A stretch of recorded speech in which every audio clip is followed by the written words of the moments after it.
Kemudian bagaimana kalau orangnya jahat? Orang kafir, gak pernah sholat. Orang jahat, bagaimana?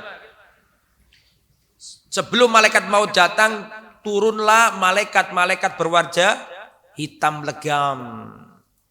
Ya, turunlah malaikat yang berwajah bengis hitam legam. Ya, sejauh mata memandang, banyak duduk. Terus barulah datang malaikat maut. Datanglah malaikat maut, ada di sisi kepalanya.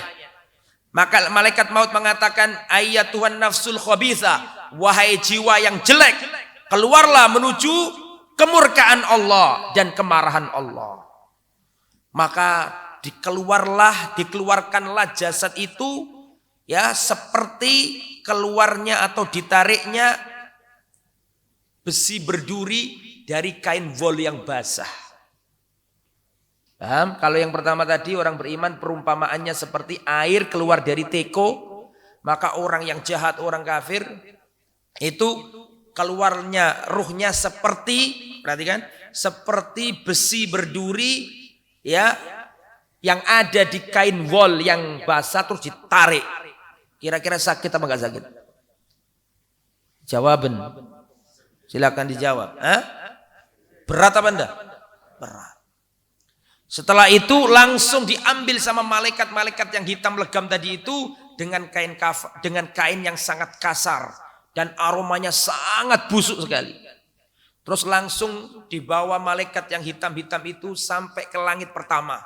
Di langit pertama malaikat yang hitam legam-legam ini minta dibukakan pintu langit pertama, tapi ditolak, nggak boleh. Kalau yang bagus tadi sampai langit ke berapa? Ke-7. Ini langit pertama sudah nggak bisa. Langit pertama sudah tidak bisa. Dan Allah Subhanahu wa taala mengatakan uktubu kitabahu fi sijjin, ditolak Allah, enggak diterima Allah. Langit pertama tutup, enggak bisa ke atas. Uktubu kitabahu fi sijjin fil ard as-sufla. Tulislah catatan kejelekan hamba ini di bumi yang paling dalam, paling rendah. Setelah itu dilemparkannya ruh tersebut dari atas untuk dikembalikan ke kuburannya, dilempar. Kalau yang tadi kan yang pertama kan enggak dilempar. Dibawa lagi, diiringi oleh malaikat. Ini enggak, dilempar. Makanya kan ada ayatnya itu. Surat Al-Hajj ayat 31. Wa may yusyrik billahi faka'annama kharra minas sama'i. Barang siapa berbuat syirik seakan-akan dia dilemparkan dari langit. Fatatfaduhu tayru. Fatakhtafuhu tayru. Dan dia disambar burung. Au tahwi birrih fi makanin sahih. Maka dikembalikan ke kuburannya, jenazahnya itu atau ruhnya. Setelah setelah kembali jasad dengan ruh, maka datanglah dua malaikat, aswadani azraqani. Dua malaikat yang hitam kebiru-biruan. Hitam kebiru-biruan gimana itu? Bengis enggak? Datanglah dua malaikat aswadani azraqani. Dua malaikat yang hitam ke apa tadi? Ke biru-biruan. Kemudian ditanya, man rabbuka, siapa Tuhanmu? Karena dia gak pernah sholat, gak ngerti agama, gak pernah belajar. Ditanya, man rabbuka, siapa Tuhanmu? Dia menjawab, la adri, aku tidak tahu. Ditanya lagi, apa agamamu? Aku tidak tahu.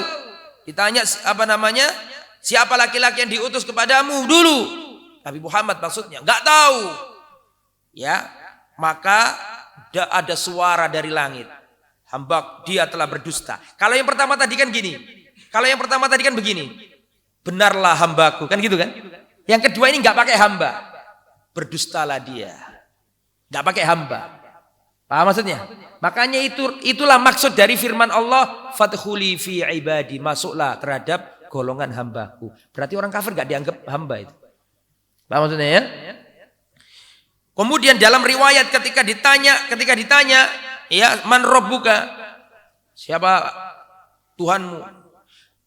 Apa agamamu? Ketika nggak bisa jawab, langsung dipukul oleh malaikat.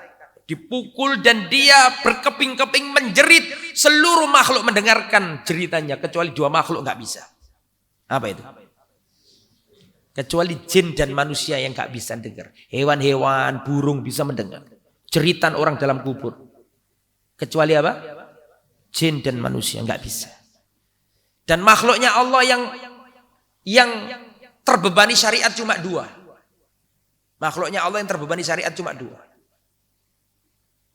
Wa ma khalaqtul jinna wal insa illa liya'budun. Dan kami tidak ciptakan jin dan manusia kecuali untuk menyembah kepada Aku. Ya, malaikat ya termasuklah ya, malaikat termasuk. Tetapi dalam ayat ini wa ma khalaqtul jinna wal insa illa liya'budun, tidaklah Aku ciptakan jin dan manusia kecuali untuk menyembah kepada Aku.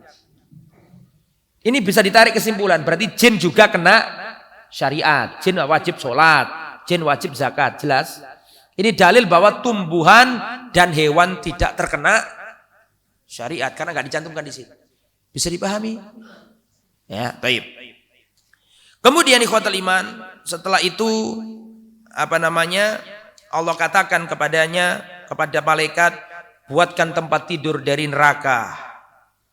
Kemudian bukakan salah satu pintunya neraka. Maka langsung bau busuknya, panasnya menyengat. Kemudian dihimpitkan kuburannya hingga remuk tulang belulangnya.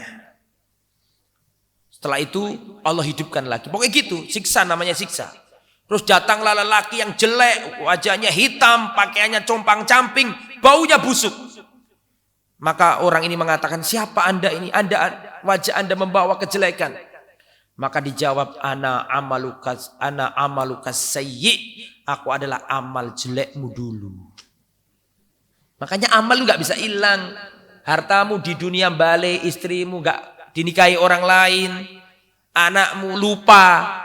Yang setia menemanimu, amalmu. Nah, kalau amal baik gak ada masalah. Kalau amal jelek, ya dijadikan setia. Meskipun kamu gak ingin disetiai. Tapi amal jelekmu pasti akan setia kepadamu sampai di akhiratmu pun ikut di situ. Na'udzubillah min dzalik. Semoga Allah menyelamatkan kita semuanya.